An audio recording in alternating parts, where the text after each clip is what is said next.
docente en la cátedra de Héctor García también.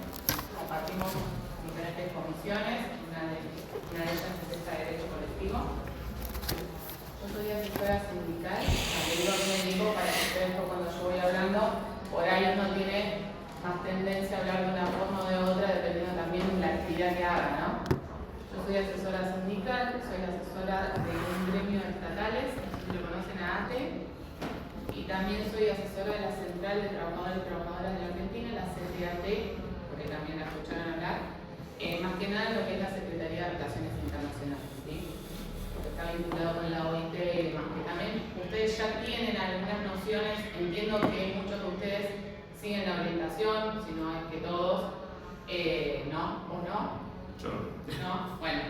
Pero la mayoría que hace colectivo casi siempre sigue la orientación, ¿sí? Entonces algunas nociones por ahí ya tienen de lo que es el derecho de trabajo, ¿sí? Más que nada también que dieron elementos en su momento. Bueno. En principio les paso lista, así que con eso nos quedamos tranquilos y se tienen que ir antes de venir. Albornoz, Marcelina Victoria. Barragán, Diana. Burgos, Carranza, Abril. Chingamos, José Luis. Dávalo, Armoa. Fernández, María Belén. Medina, Matías Tomás. Noriega, Joel Maximiliano. Ovid, Emir. Pérez, Camila Yelén. Quintana, Florencia. Teco, Tomás. Tupac, Várquez. No te veía donde te voy a sentar. Vidal, Nancy. Bien. Hoy nos toca del tema, no sé si vieron el cronograma, el tema de personería gremial, asociaciones sindicales simplemente inscritas. Vamos a ver un poquito qué es eso. Sé que ustedes vinieron viendo algo, creo que la doctora algo habló de esto, del modelo sindical argentino también. Algo que recuerden de esas clases que puedan comentar. Algo de qué es la personería gremial, algo de qué es el modelo sindical argentino, la característica del modelo sindical argentino. Yo recuerdo que dijo que todos los que tenían personalidad legal podían formar parte de la CGT. Podés formar parte de la CGT. ¿Algo más? La característica del modelo sindical argentino, ¿se acuerdan cuál es? Unidad proporcional. Perfecto, unidad proporcional. ¿Sabes por qué? Igual ahora lo vamos a ver, pero si lo tienen como noción, está bueno porque ahora vamos a entrar en eso un poquito más detallado de lo que la doctora fue explicando. Es que la personalidad gremial tiene facultades especiales para poder actuar. Bien, bien, va por ahí, está perfecto. Bueno, vamos a entrar en el tema, ¿sí? Hay una evolución de las asociaciones sindicales, ¿sí? Porque no es que solo existen las que tienen personalidad gremial o que es esto de las que son simplemente inscritas. Obviamente que como etapa inicial existe la constitución de las asociaciones sindicales, pero ¿cómo se constituye? ¿Ustedes qué se imaginan? ¿Cómo es la constitución de un sindicato? ¿Qué se imaginan que hacen los trabajadores?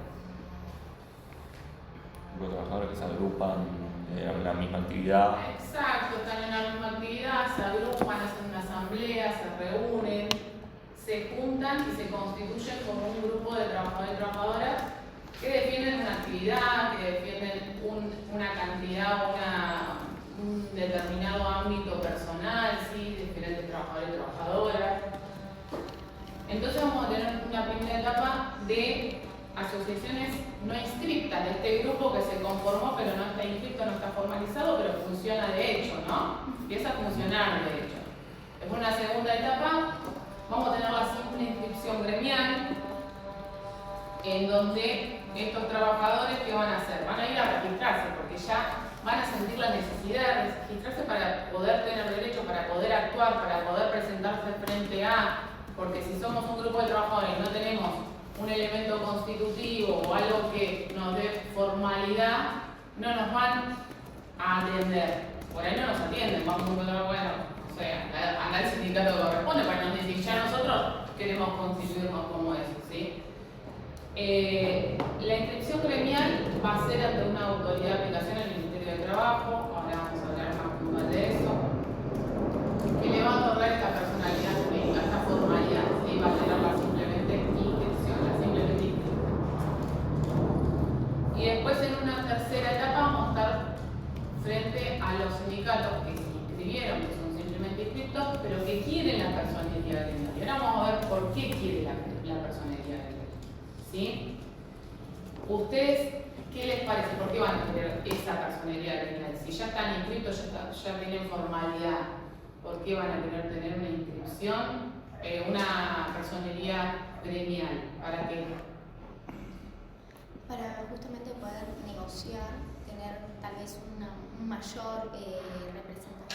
Perfecto, va por ahí, porque va a tener seguramente más derechos esa personería gremial. Por algo tiene un estatus superior, ¿no? Que la simplemente inscrita. Porque si no, nadie iría a pedir la personería gremial, no tendría sentido. Se le da la personería gremial a la asociación sindical más representativa. Ahora vamos a ver qué quiere decir esto de más representativa. Y esta personería gremial más representativa va a tener derechos exclusivos que no tienen las otras, ¿sí? Y eso es lo que van a querer los sindicatos, la personería gremial para poder tener estos derechos exclusivos. Bueno, hasta ahí más o menos yo les fui delimitando cómo es el proceso o qué tipo de asociaciones sindicales existen, ¿no? Porque llegamos a la personería gremial. ¿Alguna duda hasta ahí? No.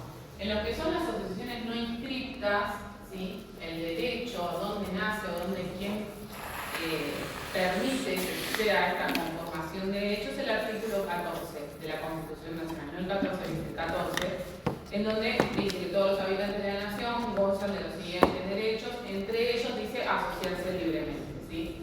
Y esto se puede conjugar con el Código Civil también porque están amparadas aquellas asociaciones que se constituyan y funcionen y van a estar amparadas bajo el 33 y siguiente del Código Civil. El 46 del Código Civil retoma que las asociaciones sindicales no tienen existencia legal como personas las que no tienen existencia legal como persona jurídica en esta inscripción que estamos hablando, van a ser consideradas como simples asociaciones civiles, van a quedar como simples. Bueno, estas que no están inscritas, que no tienen la formalidad, son simples asociaciones civiles, pero de hecho existen, ¿sí? Existen, no tienen la formalidad. Y esta formalidad que hablamos de la simplemente inscrita, de la personería gremial, no se consigue en cualquier lado, se consigue con el Ministerio de Trabajo. El Ministerio de Trabajo, en todo lo que es asociaciones sindicales, va a ser la autoridad de aplicación, ¿sí? Quien determine ciertas cosas, quien decida sobre ciertas cosas, quien vele por ciertas cosas, ¿sí? En todo lo que es las asociaciones sindicales.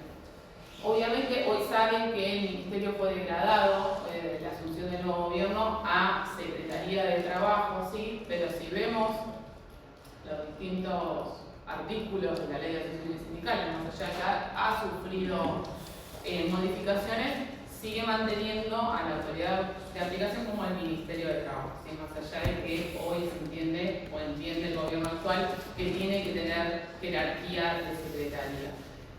Esta desjerarquización, ¿a ustedes qué les parece? ¿Por qué está? O sea, que es lo mismo, que no. ¿Ser una secretaría y ser un ministerio les parece que es lo mismo? No. ¿Por qué no?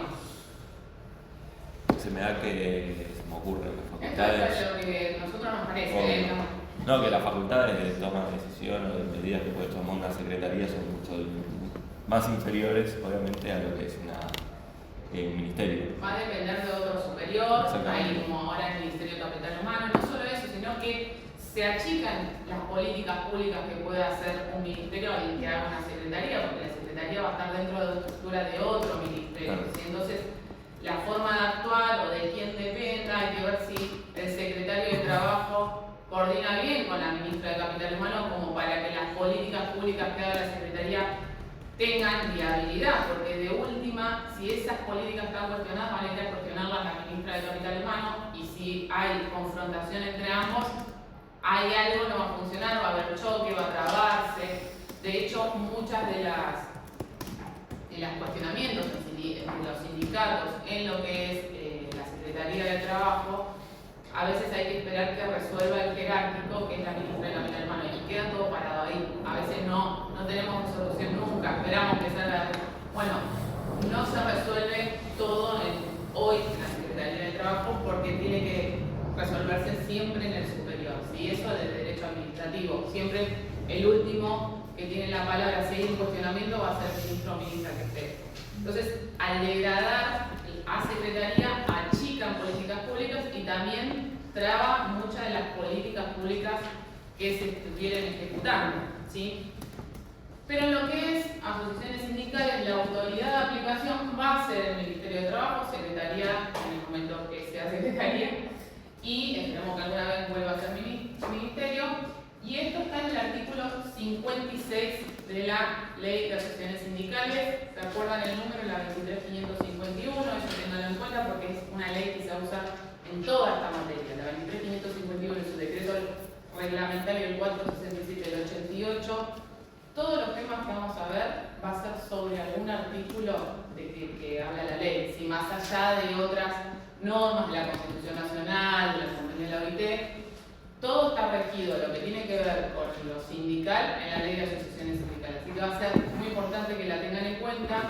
De hecho, si ustedes estudian, esto hagan como quieran, pero si ustedes van siguiendo la ley y se van anotando al lado de cada artículo alguna, lo que a ustedes les parece relevante, o cómo articula ese artículo, o dónde ver, les va a ser mucho más sencillo. Y lo van a ver de forma armónica, porque en realidad la ley está de forma armónica armada, ¿sí?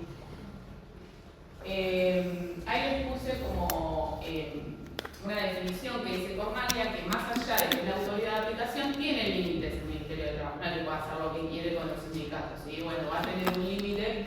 Cornaglia lo define como que debe ajustarse a los principios de que reconoce la Constitución Nacional, la Ley 23551, o sea, no se puede ir de eso el Ministerio de Trabajo. Y los actos administrativos que provoca no deben estar sujetos a otro control superior. Esos actos administrativos no van a estar sujetos a esto que decíamos, otro control superior. Bueno, ahora sí a la ministra, pero es el mismo esquema.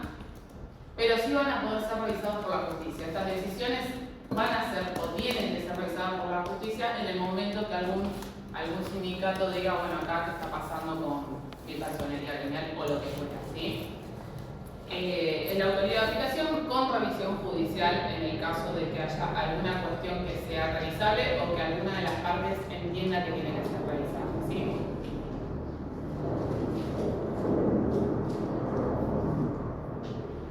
Bueno, hasta ahí estamos, ¿no? Estamos con las tres formas de asociaciones sindicales, que es la autoridad de aplicación, la dispone la 23551, y ahora vamos a ver primero las simplemente inscritas, ¿sí?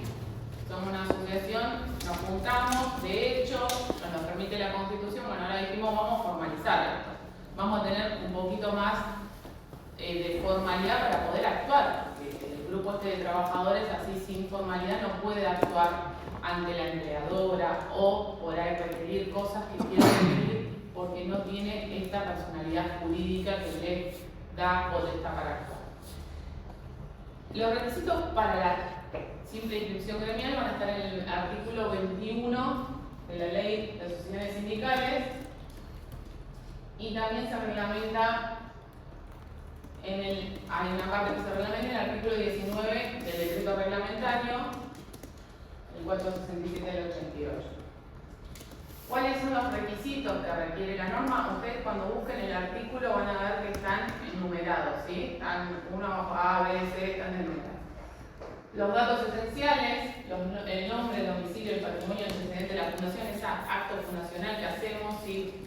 Este patrimonio que tenemos, este nombre, eso tiene que estar todo establecido. Cuando nosotros llamamos al Ministerio de Trabajo tenemos que decir, nosotros vamos a llevar el sindicato de alumnos y alumnas de la comisión de colectivo, vamos con nuestro nombre, ¿sí? Tenemos tal 10 pesos para funcionar, ¿sí? Y nos reunimos porque queremos defender nuestros derechos como trabajadores. Hay que mandar la nómina de afiliados y directivos, ¿sí? Va a tener que haber una lista de afiliados y afiliadas que tengamos, o sea, no podemos ir, constituir y no tener afiliados, sí, hay que tener afiliados, ¿sí? Y la nómina de nacionalidad de los integrantes del órgano directivo, ¿sí? Que la solicita el Ministerio de Trabajo, saber de qué nacionalidad son. El decreto 467 del 88 dice que una parte reglamenta esta parte de afiliados y directivos. Dice la lista de afiliados deben contener la mención del lugar de trabajo, o sea, afiliados, pero hay una forma que tenemos que comprobar que sus afiliados sean de donde se dice, como por ahí digo, soy mi afiliada, Marcos es afiliado mío y Marcos no está en la comisión de colectivo, Marcos está en la comisión de familia, nada que ver. Y yo estoy diciendo, yo para demostrar que tengo afiliado como cualquiera, como afiliado. Bueno, no puede ser eso, tiene que ser, sí, trabajador y trabajadora de la actividad. Debe contener la mención del lugar de trabajo, prever que la autoridad de aplicación pueda requerir acreditación de esa actividad, poder requerir de ver efectivamente si es trabajador o trabajadora de esa actividad, que digamos que de las cuales requerimos la inscripción. El oficio, la profesión, la categoría o empresa en la que se desempeñen esos afiliados y afiliadas, a la finalidad de limitar el ámbito de representación personal que corresponde en el tiempo. Y con eso el Ministerio va a determinar, bueno, que son todos trabajadores de la comisión de colectivo, vamos a delimitar, ¿sí?, que va a ser para la actividad de la comisión de colectivo, no para toda la facultad. ¿Sí? Delimita el Ministerio la actividad en dónde va a funcionar con esos datos que nosotros le otorguemos como sindicato, ¿sí? Y obviamente tenemos que presentar nuestro estatuto, ¿sí? Tenemos que tener un estatuto en donde digamos en el ámbito que vamos a funcionar, cómo vamos a funcionar, los derechos y deberes de los afiliados, los derechos y deberes de los representantes, ¿sí? Cómo va a estar constituido nuestro consejo directivo, la forma de elección. Si bien en la norma están estos requisitos, también hay que plasmarlos en el estatuto. ¿Qué hace el Ministerio de Trabajo con los estatutos? Los revisa y ve que se cumpla con la normativa. Vela por ver que esté cumplimentado el orden normativo, ¿sí? No es que yo un estatuto así nomás se lo entrego y digo, no. De hecho, cuando uno presenta un estatuto para que sea revisado, rebota siempre, rebota ese artículo tal, le falta tal cosa, acá está observado por tal otra. A veces lo observan raro para que no modificarlo de una manera tal que nunca te sale la inscripción porque no podés determinar el estatuto en algunos artículos que te va observando el Ministerio de Trabajo. A veces, por ahí, no sé, camioneros si presentan modificaciones de su estatuto, por ahí salen un día y por ahí un sindicato chiquito le dura, no sé, 50 años que salga la inscripción. Pero bueno, lo que tiene que hacer el Ministerio de Trabajo es ver que se cumplen sus requisitos. Por ejemplo, si no tenemos cupo en uno de los artículos de la ley, si se debe cumplir con el cupo femenino, ¿sí? Eso lo vamos a ver en alguna de las otras clases. Si vos no cumplís con el cupo o no pones algo sobre el cupo, te lo observan también. Algunos no se lo observan, pero yo he visto que observan por el cupo en algunos estatutos y en otros no. Bueno, depende de quién revise ese estatuto, van a tener distintas modificaciones. Pero efectivamente hay que presentar el estatuto para que salga esta inscripción gremial. Y una vez que nos constituimos, ahí nos queda alguna duda de la constitución de la simplemente inscrita, más o menos estamos. Acuérdense siempre de ir al artículo para ver estos requisitos o cumplimientos que tienen que hacer. Van a tener, estas simplemente inscritas van a tener derechos, ¿sí? Van a tener algunos derechos que los establece la misma ley de asociaciones sindicales en su artículo 23, ¿sí?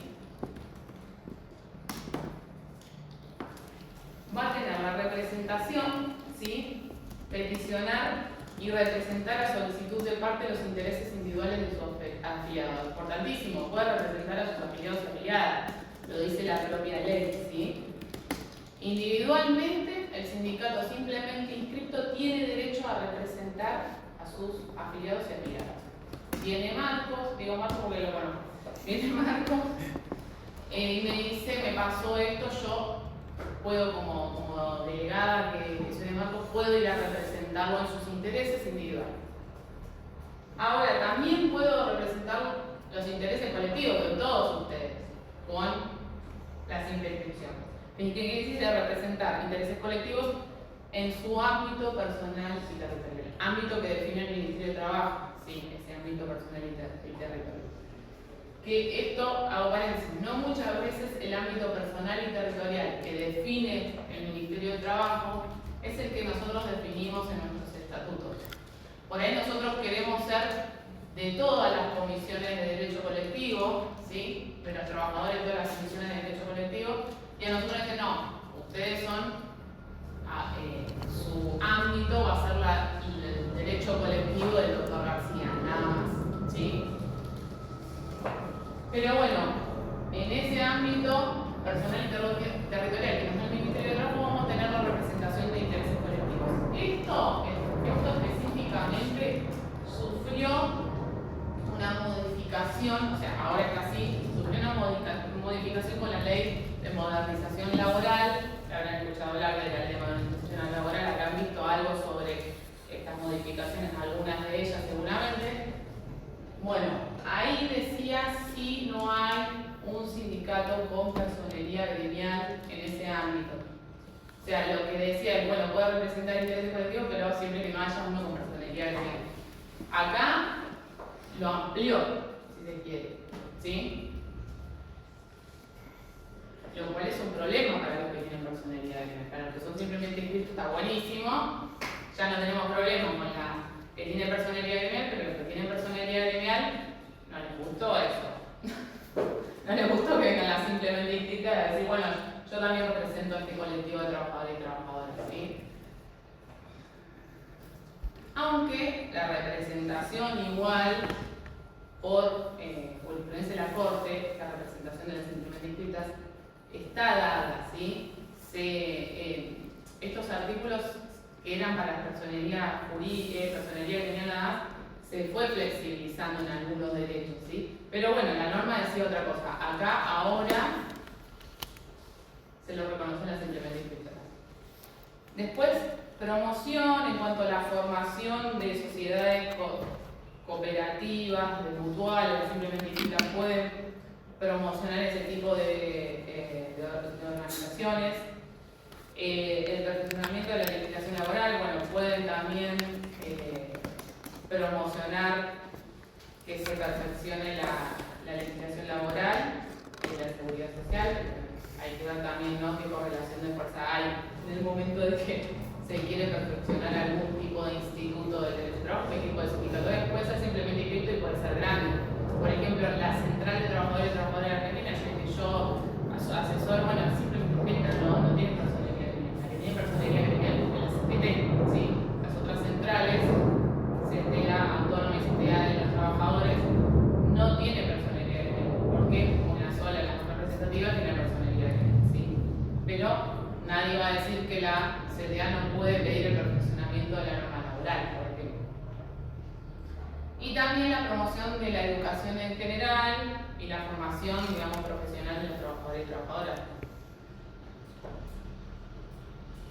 Puede imponer cotizaciones a sus afiliados, ¿sí? Puede cobrar cotización a sus afiliados y afiliadas, y puede realizar reuniones o asambleas conforme a las normas.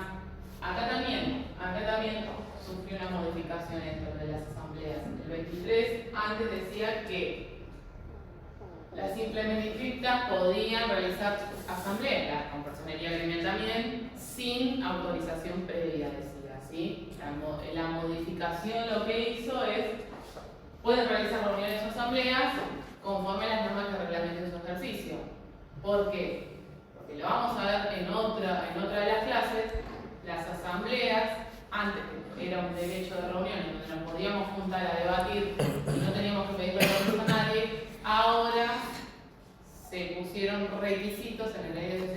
sindicales para la organización de asambleas, en donde por ahí ese derecho a reunión lo vemos más acotado que antes, ¿sí? Antes podíamos decir, che, asamblea a las 12 nos juntamos en el local gremial y vamos a hablar sobre estos temas.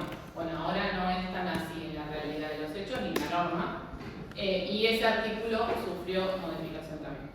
Pero no me meto mucho en eso porque hay una clase específica de asambleas, entonces no quiero hacerlo perder tiempo. Y así como tiene derechos, va a tener obligaciones también, ¿no? Las obligaciones de las asociaciones simplemente inscritas están en el artículo 24 de la Ley de Asociaciones Sindicales y también en el artículo 20 del decreto reglamentario, el 467 del 88. ¿Qué obligaciones tienen las simplemente inscritas? Están obligadas a remitir o comunicar a la autoridad administrativa, que va a ser el Ministerio de Trabajo, como dijimos, ¿sí? Tenemos que comunicar los estatutos, esto dijimos, los estatutos constitutivos, las modificaciones de estatutos, hay que comunicarlas al Ministerio de Trabajo. El Ministerio de Trabajo tiene que dar el ok, esto que decimos de revisar y ver que esté todo correcto. Hace el control, ¿ves que dicen? Para el control de legalidad, ¿sí? Ve que efectivamente se cumpla con la Ley de Asociaciones Sindicales. Informar directivos, comunicar la integración y modificaciones de órganos directivos. Cuando sufra alguna modificación en el órgano directivo, también se tiene que informar, ¿sí? El Ministerio de Trabajo, cuando uno hace una elección de delegados, cuando cambia el consejo directivo y demás, emite una certificación de autoridades, ¿sí? Dice, bueno, estos son los delegados, entonces es el consejo directivo.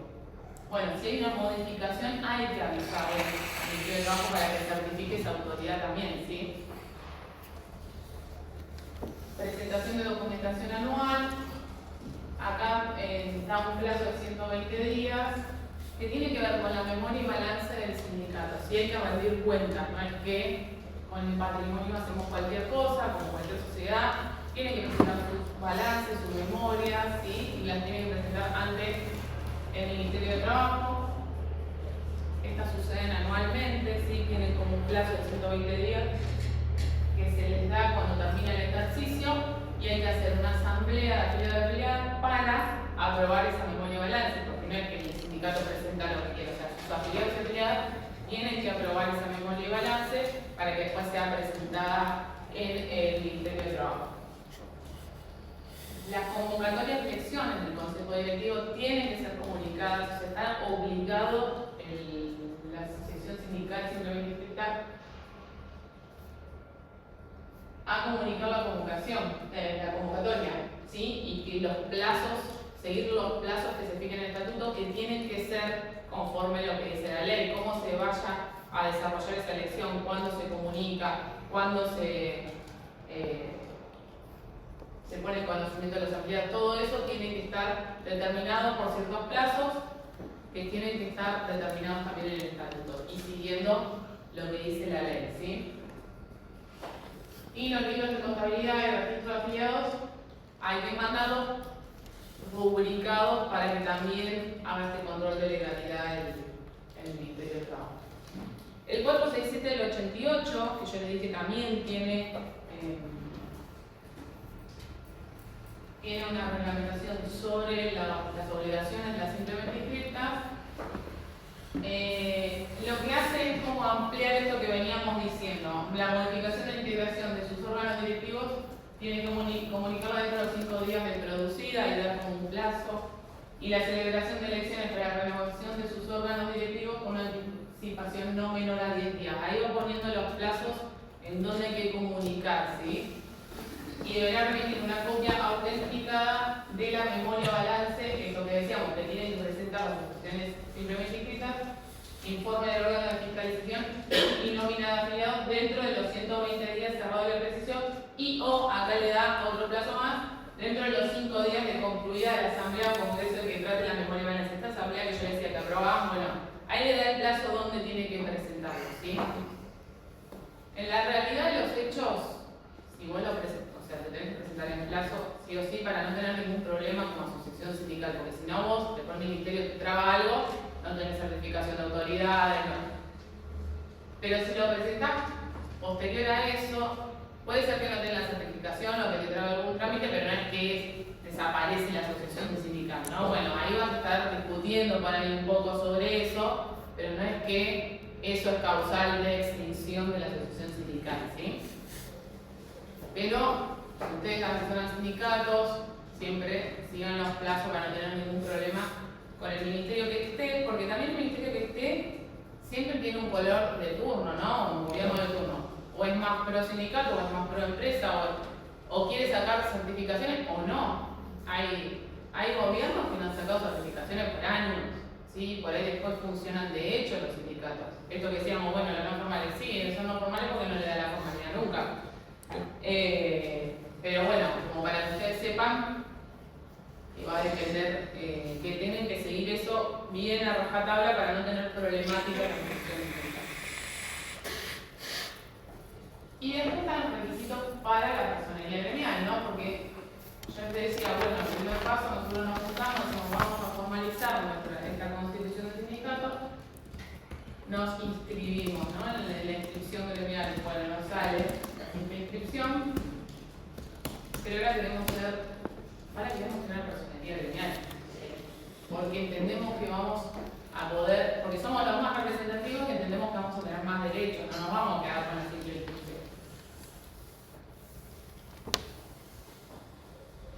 El de la simplemente inscripta quedó más o menos todo claro. Bueno, el paso 1, esto que decíamos, primero hay que tener una inscripción gremial, ¿no? Que delimite el ámbito de representación, entonces decimos dónde podemos actuar, en la comisión de Héctor García. Bueno, esto es nuestro ámbito de representación, ¿sí? No tenemos más ámbito que ese. Y eso nos da la inscripción gremial. Por eso yo le digo, por ahí la intención nuestra es representar a todos, pero no es la que se nos reconoce en la formalidad. Entonces, el ámbito va a ser el que me otorgue el Ministerio de Trabajo, el que me reconozca el Ministerio de Trabajo.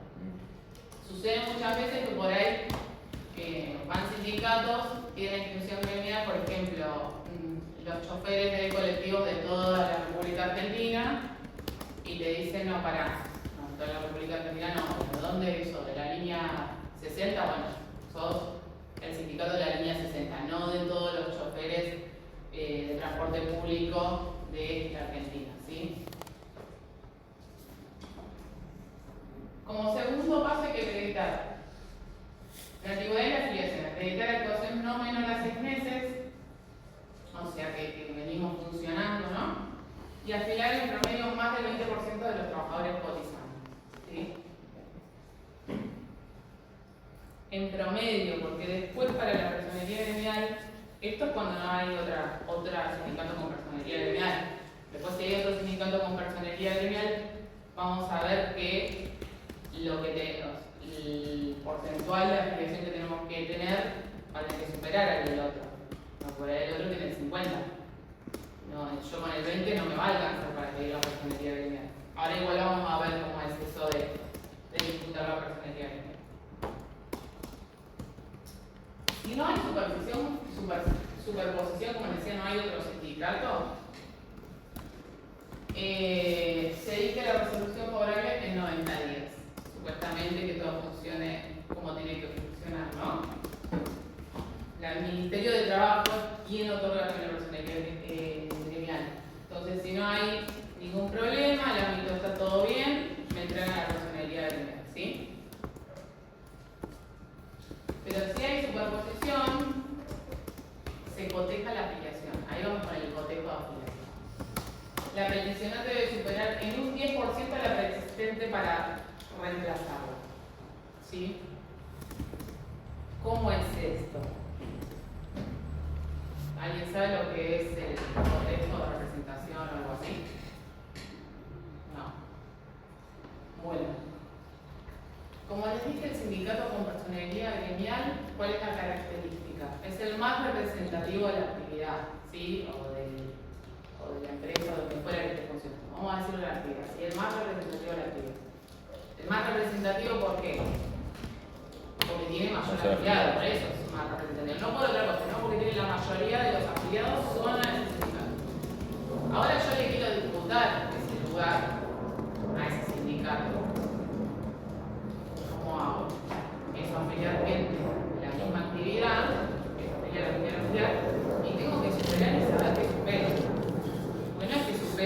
universidad y me ay, justo vamos, contestamos a tengo 100 y vos tenés. No, y vos tenés 90. Tenés que 6 meses demostrar que sos superior, ¿sí? En el 10% de que decimos, al que ya la tiene. Porque el Ministerio de Trabajo no es que le saca ya. Tarda en dársela, cuesta que te la den. Ahora, no es que te saca la personería de un día para otro. Viene un sindicato y dice, che, dame la personería, y dice, bueno, tenés más. No, es un proceso y además, desde ese proceso tenés que demostrarlo. O sea, si estás seguro que lo superás, vas, si no, no vas a hacerlo, ¿sí? ¿Y qué hace el otro sindicato? El otro sindicato tiene el derecho a que le corran traslado de que le quieren sacar la personería o de que están disputando su personería para que pueda hacer su presentación también, si no es que el otro sindicato no se entera. No, el otro va a tratar de demostrar que él es el más representativo y ahí va a estar la disputa, ¿sí? Pero hay casos, o sea, ustedes le deben, bueno, no sé qué les parece, pero a mí si me preguntan antes de saber, entendería que quizá es muy difícil que un otro sindicato que le saque el que ya la tiene, porque bueno, que viene de hace años, porque tiene muchos años. Pero en la realidad de los hechos se ha disputado, por ejemplo, Cipreva, ¿conocen? ¿Es el sindicato de prensa? ¿No? Bueno, Cipreva le disputó al sindicato histórico de prensa, no hace mucho, acá 2 años, 3, la personería gremial y se la ganó. Se la sacó al sindicato que lo tenía, la personería gremial. No es que no existen estos procesos, sí existen. Lo que pasa es que tenés que ir firme en que, y con la convicción y con el conocimiento de que podés superar y que podés conseguirla, ¿sí? Bueno, cuando hay superposición pasan estas cosas. Se puede, pero con cotejo de ampliación. Y esto después lo vamos a ver, que yo les dije, bueno, hay una clase específica de negociación colectiva en el Estado donde hablamos de la representación y demás. Pero yo les dije, hay una personería gremial por actividad y si otro la quiere la tiene que disputar y se la queda el otro en el caso de que supere el cotejo, ¿no? Bueno, en el Estado existe coexistencia de personerías gremiales, ¿sí? Es diferente. No es que uno es el más representativo. O sí es el más representativo porque tiene más afiliados, pero no porque tiene la personería. No se la dan al que tiene más afiliados o al primero que llegó. No sé si conocen sindicatos del Estado. Yo leí que trabajan. AT, sí, AT1, AT2. No es algo raro. AT es un gremio de estatales. Tiene la personería gremial de AT es la número 2. ¿Sí? Okay. Es la más antigua en la actualidad de todos los sindicatos porque la 1 no existe más. Okay. Tiene la personería gremial número 2. Ahora, UPCN tiene personería gremial, la Unión de Personal Civil de la Nación, ¿sí? Los dos tienen el mismo ámbito, trabajador y trabajador del Estado nacional en ese caso. Bueno, en la ciudad también hay un tema. Pero no, UPCN no le quitó la personería.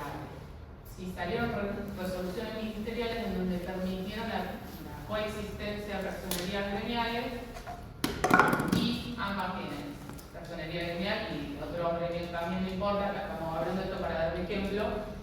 Entonces los derechos exclusivos que van a tener los de las personerías gremiales no tienen ambas. En los fallos de AT1 y AT2 no se ponía justamente esto como lo que se evaluaba era la personalidad Ahora gremial. vamos a ver con los derechos que justamente tienen que ver con eso. Okay. Pero efectivamente tienen que ver igual con inconstitucionalidad de la ley de asociaciones sindicales en caso de que la persona tiene personería gremial, ¿sí? Pero efectivamente, si los dos tienen personería gremial, los dos tienen los derechos de los que tienen personería gremial, no es que uno tiene más y otro tiene menos. Ahí. Lo que va a haber es un tema que lo vamos a ver en la clase de negociación colectiva del Estado, en la negociación colectiva, con quién se negocia, ¿no? Cómo se negocia. Bueno, eso lo vamos a ver en su momento, que es de la segunda parte igual de la materia. Pero para que sepan que la personería gremial en el caso del Estado tiene coexistencia en el mismo ámbito.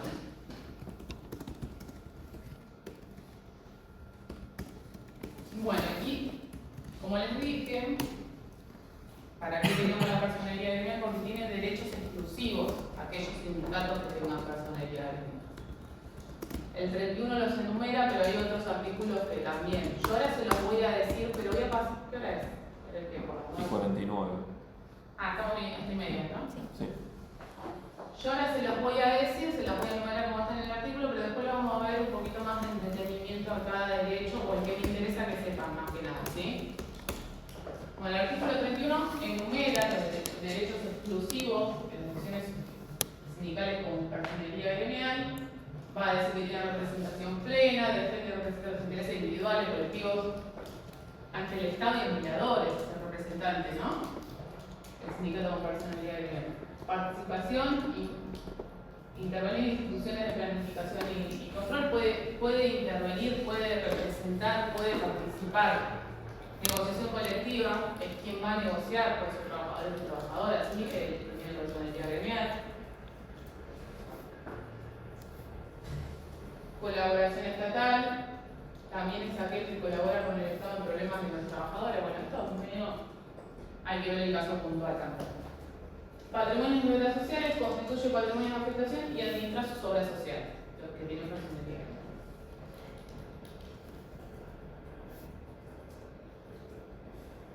Tiene derecho a la retención de cuotas, quiere decir que el empleador retiene la cuota. ¿Algunos afiliados de un sindicato? Nadie. ¿Alguno trabaja antes de trabajador registrado? No, nadie. Bueno, el empleador tiene la obligación de retener la cuota sindical, ¿sí? Si yo me afilio, por ejemplo, ATE, estamos hablando antes, yo estoy afiliada a ATE, a mí mi empleador Estado, que justo es el Estado mi empleador, tiene que retener la cuota sindical de ATE, ¿sí? Me la descuenta directamente de mi salario, yo no tengo que ir a pagar nada, me la descuenta, es agente de retención, ¿sí? Eso es un derecho que tienen los sindicatos con personalidad gremial, ¿sí? Que no tenés que correr a que te pague el afiliado, sino que directamente lo descuenta el empleador y entra a la cuenta del sindicato.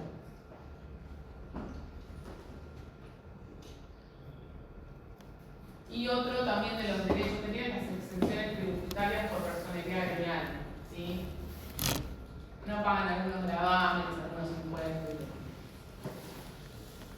La tutela sindical, que ahora lo vamos a ver, también son los derechos exclusivos y excluyentes de las que tienen personalidad gremial. Y lo último que les quería hablar en esta presentación, igual ahora vamos a ver los derechos particulares, sobre la suspensión y cancelación de la personalidad gremial. ¿Sí? Que decíamos, bueno, tiene límites el Ministerio de Trabajo, da la personalidad gremial, pero no puede hacer cualquier cosa. En el artículo 56 de la ley 23.551, el tercer apartado, dice que puede haber una suspensión de cancelación, ¿sí? De algunas de las personalidades gremiales, pero no porque quiera o no de cualquier manera. Primero tiene que tener un proceso judicial obligatorio, ¿sí? No es que la saca directamente de una resolución. La suspensión o cancelación solo puede ser peticionada judicialmente, ¿sí? Limitando la injerencia administrativa y respetando el convenio de la OIT, el 87, ¿lo vieron en alguna materia? En libertad sindical. Igual se va a ver libertad sindical en esta materia también. Bueno, el 87 habla sobre libertad de expresión y libertad sindical. Tienen que haber causales específicas, se restringe a incumplimientos de intimaciones o graves irregularidades administrativas comprobadas. Es medio genérico igual, ¿eh? El planteo por ahí lo puede hacer y te toca a un juez que se lo quiere dar y por ahí se lo da, digo, pero tiene que haber, digamos, un planteo específicamente fuerte, que haya un incumplimiento grave, efectivamente. Y también está permitida medidas cautelares para suspender, digamos, la personalidad gremial en los casos peligrosos graves. A los miembros de la asociación sindical o a la asociación sindical, ¿sí? Cuando hay un perjuicio grave, por ahí puede ir el Ministerio de Trabajo a la justicia y decir, bueno, hay que suspender acá la personalidad gremial, intervenimos hasta que se resuelve el juicio de fondo sobre ese tema en particular. ¿Saben lo que es una medida cautelar, no? ¿Sí? ¿Lo vieron? Bien. lo que se hace es designar funcionarios, ¿sí? Como para que estén como interventores, por así decirlo, hasta que se pueda resolver la situación. Y ahí les puse que la normativa interna es coherente con el artículo 4 del convenio 87, que dice las organizaciones de trabajadores y empleadores están sujetas a disolución o suspensión no están sujetas a disolución o suspensión por vía administrativa, lo que hace que hay que ir por vía judicial. Bueno, más o menos mantiene coherencia con los órganos internacionales, la ley de asociaciones sindicales, ¿sí? ¿Alguna duda? ¿Acá?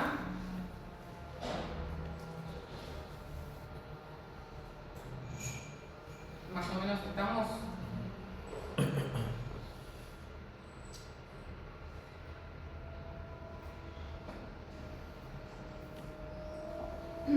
Bueno, y lo que me interesa que sepan de lo que es la personería gremial, si bien después va a haber profundización en clases sobre cada derecho, ¿sí? Es que sepan que esta personería gremial, como dijimos, da derechos exclusivos y excluyentes, ¿sí? A estos sindicatos más representativos, a estos que ganan el cotejo, a estos que consiguen esta institución gremial,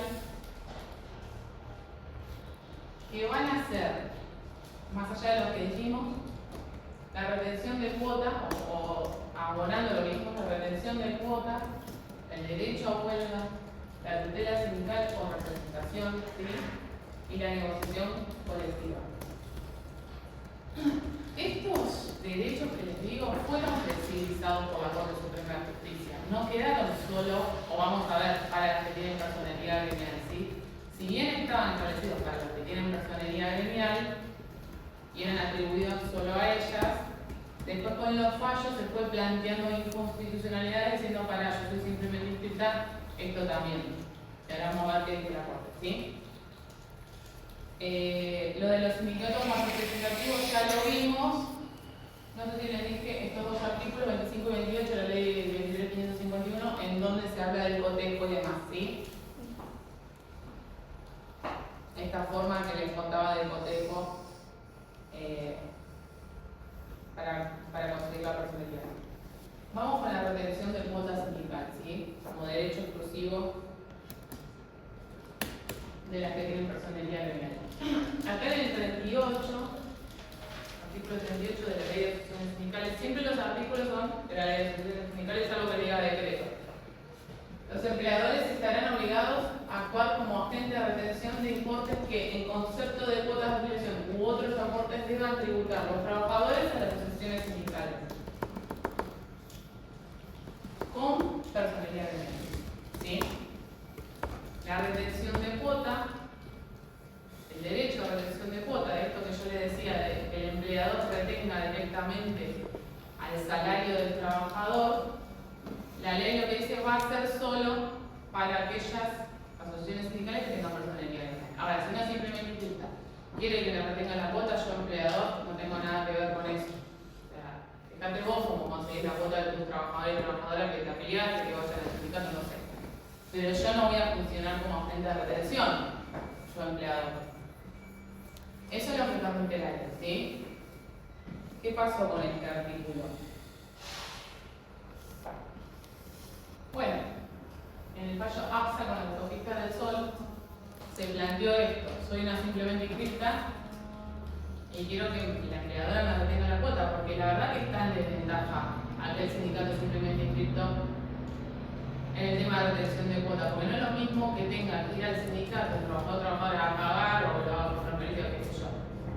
Ahora hay más facilidad con lo digital, pero antes era la retención en la cosa automática, pero el otro que tenía que ir al sindicato a pagar, o sea, es diferente. Bueno, dijo, yo también quiero la retención de cuota, y la Corte reconoció que también se le podía retener a APSA, ¿sí?, la cuota sindical, al igual que la que tenía personalidad gremial. ¿Qué hace esto? ¿Hace que en la práctica ya suceda de hecho los fallos de la Corte? ¿Ustedes saben eso? ¿Qué pasa con el fallo de la Corte? No funciona. o sea, los fallos de la Corte en nuestro sistema jurídico son para el caso en particular. Es algo que estamos hablando de una ley en general, de una inconstitucionalidad de toda una ley para todos los trabajadores y trabajadoras, como es el caso de la reforma laboral y el planteo de la CGT y demás, que hay su ámbito de representaciones a todos y a todas. Pero siempre los fallos de la Corte son para el caso en particular. Pero ¿qué pasa? Cuando se resuelve de una forma, en un caso que es similar al mío, el máximo tribunal de la Corte, y va a ir al mismo lineamiento, supuestamente. Después puede cambiar de doctrina, pero va a ser más o menos lo mismo, o pensamos que va a ser más o menos lo mismo. Entonces los tribunales superiores resuelven más o menos con los criterios de la Corte. No es obligatorio, pero resuelven con los criterios de la Corte.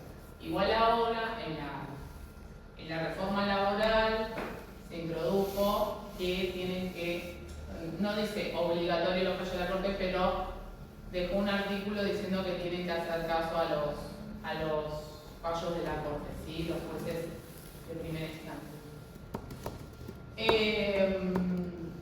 Pero bueno, lo que pasó en AXA es que dijo el juez eso, en los hechos, o la Corte dijo eso, en los hechos no es que sucedió que las simplemente estrictas le empezaron a retener directamente los empleadores a las asociaciones sindicales, pero sí en algunas actividades se empezaron a retener, ¿sí? Antes no retenían, empezaron a retener. Como que se empezó a formalizar, entre comillas, esa retención de cuota, que antes no sucedía, que era solo para las que tenían personalidad gremial, pero en los hechos, en algunos casos, las simplemente inscritas, la empleadora las retiene también, ¿sí? Por ejemplo, ADEMIS, ¿alguien conoce el nombre de ADEMIS? No conoce ningún sindicato, ¿cómo es? Es un sindicato de docentes del gobierno de la ciudad, ¿sí? Es simplemente inscrito y le retiene la cuota directamente del gobierno de la ciudad. ¿Podría tener personalidad? Sí, claro, porque en el Estado dijimos que podía haber coexistencia de personalidad. No tiene simplemente inscrito, pero la retención de cuota la hace el empleador, por ejemplo, ¿sí? Bueno, esto es lo que es tema de retención de cuota. Ahí vieron cómo la Corte flexibilizó ese derecho, ¿sí? Y después tenemos la elección de representación directa, la tutela sindical, que están desde los artículos 47 a 52. ¿Alguien sabe lo que es la tutela sindical? Es para los delegados. Y esta se utiliza, no sé muy bien, pero capaz para distintas situaciones en las que un accidente que pare la producción, entonces aparece el delegado y el delegado va a hablar con el empleador para que modifique el mantenimiento de las máquinas y mientras tanto lograr que los trabajadores no trabajen mientras que la máquina no se repare, ¿no? Y que con la tutela sindical y el delegado no lo puedan despedir, que justamente para que pueda cumplir ese rol. Bien, perfecto, sí, más o menos es eso. La tutela sindical, como dijo la compañera, efectivamente va a haber una clase de tutela sindical también, porque todo lo que yo les voy diciendo son derechos que ustedes van a ir viendo en particular, ¿sí? Yo les estoy hablando de lo que da la personalidad gremial, se los tengo que decir, pero después van a haber clases particulares de eso. La tutela sindical, como decía la compañera, la tutela sindical es aquella que sirve para proteger, ¿sí?, al trabajador que es electo delegado, porque si no, nadie sería delegado delegada. Si yo tengo que ir a pedirle al empleador por cualquier tema que fuera algo, bueno, por ahí dice, bueno, sí, qué sé yo, a la semana me echa, ya está, saqué el que me reclamaba, por ahí después viene otro delegado que no es tan fuerte como este, entonces me sirve otro que sea un poquito menos riguroso con las leyes o que apriete menos con las leyes. Efectivamente, la tutela es para proteger eso, para proteger a las personas, ¿sí?, que van a reclamar, porque si no es muy difícil ejercer el rol. Eso en la ley está establecido, la ley da esa protección ante modificaciones de las condiciones laborales, ante las suspensiones de los delegados y ante el despido de esos delegados. No es que lo pueda hacer, porque si el empleador tiene que iniciar un juicio de exclusión de tutela para sacarle la tutela y que después diga si lo puedes despedir, si lo puedes suspender, si le puedes modificar las condiciones de trabajo, ¿sí? La tutela puede ceder ante una resolución judicial, pero no ante el gusto del empleador Entonces la protección que está en la ley de asociaciones sindicales, ¿sí? Esta representación que era para delegados de aquellos sindicatos que tenían personería gremial, la Corte lo fue flexibilizando también, ¿sí? Tenemos 3 casos o 3 fallos como para nombrar la flexibilización de este derecho. Tenemos AT1, el compañero no sé si me habla de AT1 o AT2, AT1 del 2008, Rossi del 2009, que también tiene que ver con representación, y AT2 del 2013. Tocan otros temas, pero nosotros vamos a hablar sobre representación, ¿sí? En AT1, lo que sucede es la inconstitucionalidad del artículo 41A. El 41A decía estar afiliado a la respectiva, o sea, para los representantes, estar afiliado a la respectiva asociación sindical con personería gremial y ser elegido en comicios convocados por esta, ¿sí? Para la representación decía que yo tenía que estar afiliado a aquellas que tenían personería gremial, ¿sí? AT1 declara la inconstitucionalidad de eso, de ese inciso, ¿sí? Entonces ahí, bueno, puedo ser en una simplemente inscrita, también afiliado, y poder presentarme a los comicios como representante. Rossi lo que hace es extiende la protección del artículo 52 de la ley de asociaciones sindicales. La ley de asociaciones sindicales, lo que dice 52, que las garantías que están en el 40, en el 48 y en el 50 no podrán ser suspendidos o despendidos, esto que le decía a los trabajadores con representación, ¿sí? Lo que hace es extiende a Rossi, que quien inicia, digamos, el juicio, esa representación a Rossi que estaba en una simplemente inscrita, ¿sí? Le da esa protección, esa representación, se la extiende también a aquellos delegados y delegadas que actúan en una asociación sindical simplemente inscrita. Y el tercer fallo sobre representación también da la inconstitucionalidad del 31A, ¿sí? El otro era el 41, está el 31. El 31 dice, son derechos exclusivos, ¿se acuerdan en el 31 que vimos? De la asociación sindical con personería gremial, defender y representar ante el Estado y los empleadores los intereses individuales y colectivos de los trabajadores. ¿Se acuerdan que ellos pueden representar? Bueno, acá dice, los que tienen personería gremial tienen estos derechos exclusivos. Bueno, no, las simplemente inscritas por AT2 también van a tener. O declara la inconstitucionalidad de ese inciso, por ende uno interpreta que también puede ser para los que son simplemente inscritos. Todo esto que yo les digo de estos fallos, como les dije antes para el caso en particular, porque habla de un tema en particular, que declara la inconstitucionalidad de un artículo, de un inciso, de un párrafo, de algún artículo, después en los hechos fue sucediendo que los delegados de asociaciones simplemente inscritas actúen como representantes, no tengan problemas con su tutela, ¿sí? O sí la tenían, pero por ejemplo yo les conté a EMIS, a sus delegados me lo reconoció la tutela del gobierno de la ciudad en su momento, y después de un fallo en donde se planteó toda esta jurisprudencia que les digo, después de ese fallo sobre ADEMIS en particular, que no fue a la corte, fue en un juzgado y a la sala, se le empezó a reconocer la tutela, no hay problema con la tutela, se lo tocan a las gremiales, no tiene ningún problema con su tutela. ¿Pero por qué? Porque hay un camino jurídico previo o de la corte, ¿sí?, que marcó cómo iba a ser la interpretación de esos artículos o qué era inconstitucional en esos artículos, ¿sí? Eso sobre lo que es representación. Después tenemos el derecho a huelga. ¿Saben dónde se encuentra regulado el derecho a huelga? Sí, lo saben. En el 14 bis. 14 bis se divide en 3 partes: derechos individuales, derechos colectivos y derecho a la seguridad social. En la parte de derechos colectivos dice que los trabajadores tendrán el derecho a huelga.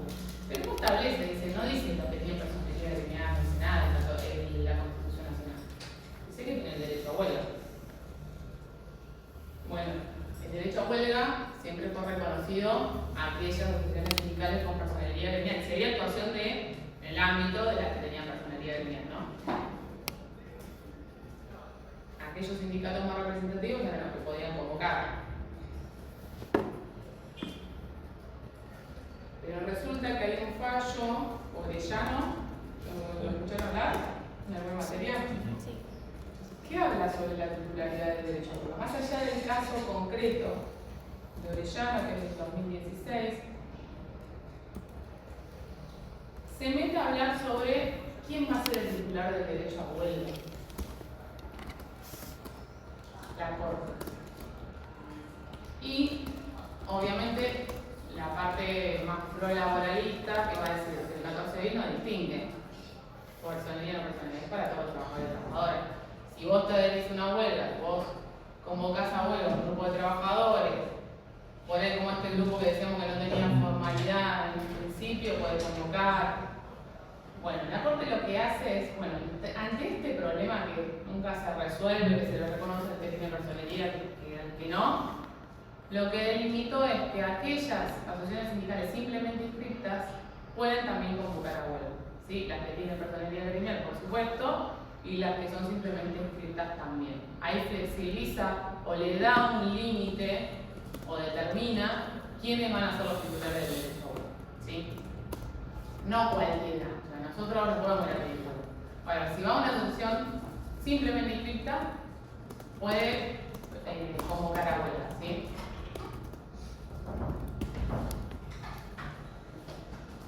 Hola.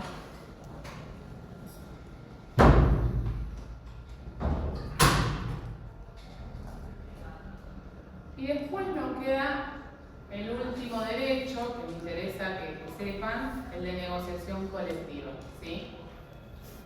¿Se acuerdan en el 31 que vimos los derechos exclusivos y excluyentes? Decían que los que tenían personalidad gremial eran aquellos que podían negociar colectivamente. ¿Negociar colectivamente para qué? ¿Qué es negociar colectivamente? Los convenios, por ejemplo, no se me ocurre convenio de comercio, que trabaja habitualmente en convenios salariales. Por ejemplo, perfecto, negociar salarios, negociar condiciones de trabajo. Bueno, ¿quién va a ir? Acá lo que dice la ley, el 31 inciso C, ese 31 que vimos, dice que van a ser derechos exclusivos y excluyentes de las que tienen personalidad gremial negociar colectivamente, ¿sí? Y acá también la Corte se metió a hablar de este artículo porque fue planteado, ¿sí? Fallo ADEMUS del 2020, el año 2020, en donde se había planteado la inconstitucionalidad del 31 inciso C, que es este que decimos que se puede negociar lo que tiene personalidad gremial. Acá la Corte dijo no, para negociación colectiva no lo negociamos. Negociación colectiva va a ser para aquellas asociaciones sindicales que tengan personalidad gremial. Dice que es constitucional el 31 inciso C y que no pueden negociar el resto de asociaciones sindicales, ¿sí? Acá no hay utilidad, acá es para las que tienen personalidad gremial. La OIT entiende lo mismo, entiende que aquellas más representativas, se dice en la OIT, ¿no? Son las que pueden negociar colectivamente, ¿sí? Es un derecho que está otorgado a aquellas que son las más representativas. Y esto también sería como para tener como un argumento más unificado, ¿no? Una postura más unificada en la que no haya tantas, partes así negociando, que cada uno, no, que sea uno unificado, que así mismo eso que se relaciona con correlativo, y darle mayor poder, ¿no? Porque si todos estos derechos exclusivos que se fueron flexibilizando, el de la negociación, que parece ser que es la más importante, también se flexibiliza, también se debilita. Exacto. Bueno, tiene que ver con esa discusión, con la atomización del poder o no, ¿no? De esto, de que haya muchos sindicatos y si hay muchos sindicatos, dicen divide y reinarás, ¿no? Como que es más fácil para el empleador porque que disputan ellos, yo después veo que hago ¿Cuál es la mejor opción? o qué les doy. Cuando conviene, claro. ¿Cómo? Que como sería como, bueno, después elijo cuál es la que me beneficia más a mí. Sí, o con quién me conviene negociar, o por ahí dejo contentos a todos ellos, a todos estos sindicatos y a este no le da.